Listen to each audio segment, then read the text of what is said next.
voir une leçon qui s'intitule « Je connais les verbes d'appréciation usuelle et je peux les utiliser avec d'autres verbes ». Les verbes d'appréciation sont les verbes où on va donner son goût en fait, si on aime ou si on n'aime pas. Donc on va commencer si on utilise ces sujets-là. I, you, we ou they. Alors on utilisera le verbe love, like, enjoy, par exemple. Et si on change de sujet, si on passe à un sujet à la troisième personne du singulier, he, she ou it, alors il faudra faire attention parce qu'il ne faudra pas oublier le S. Loves, likes, enjoys. Si les sujets sont I, you, we, they, alors on dira don't mind, I don't mind, cela m'est égal, ça m'est égal. Mais pour he, she or it, doesn't mind, he doesn't mind, ça lui est égal. Pour terminer, si on utilise I, you, we ou they, alors on dira soit don't like, soit dislike, soit hate. On est d'accord que hate, on a bien vu, c'est détester. Là, j'ai bien deux cœurs de barré.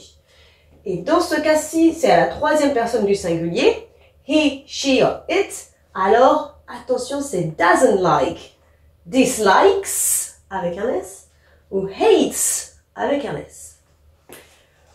Globalement, quand on utilise un verbe d'appréciation plus un nom, eh bien voici ce que ça donne dans des phrases.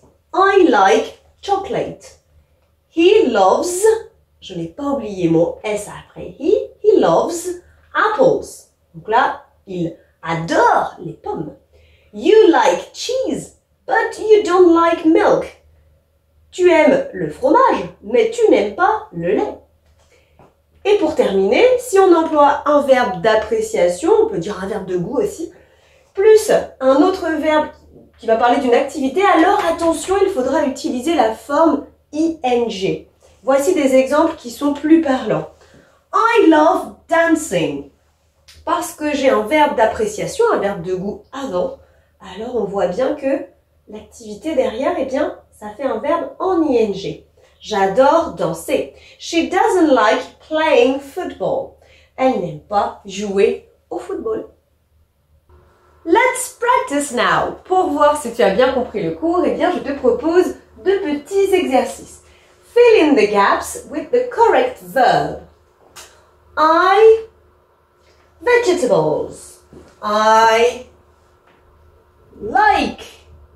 I enjoy. Tu choisis l'un ou l'autre. I enjoy vegetables. You, ice cream. You love ice cream. She, Brussels sprouts.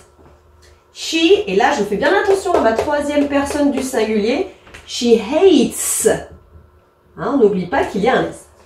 He, et là, cheese. He, alors j'ai deux façons de dire. Soit je dis he doesn't like cheese. Soit je dis he dislikes. Avec un S que je n'oublie pas, cheese. We, pepper. Avec le signe égal comme ça. We don't mind pepper. Et si maintenant je dis she, spicy food. She doesn't mind, bon ça lui est égal, la nourriture épicée. She doesn't mind spicy food. Maintenant, on va utiliser le verbe to play et le verbe to do. Mais attention, puisqu'avant, on a un verbe d'appréciation. Et donc, dans le cours, on a vu qu'après un verbe d'appréciation, eh bien, si on utilisait un autre verbe, il devait avoir la forme en ing. I love playing the piano. She hates doing the washing up. J'adore jouer au piano. Elle déteste faire la vaisselle. I hope it's easier for you now. J'espère que c'est plus facile maintenant. See you later. Bye. Maintenant que tu as tout compris, entraîne-toi en faisant les exercices ci-dessous.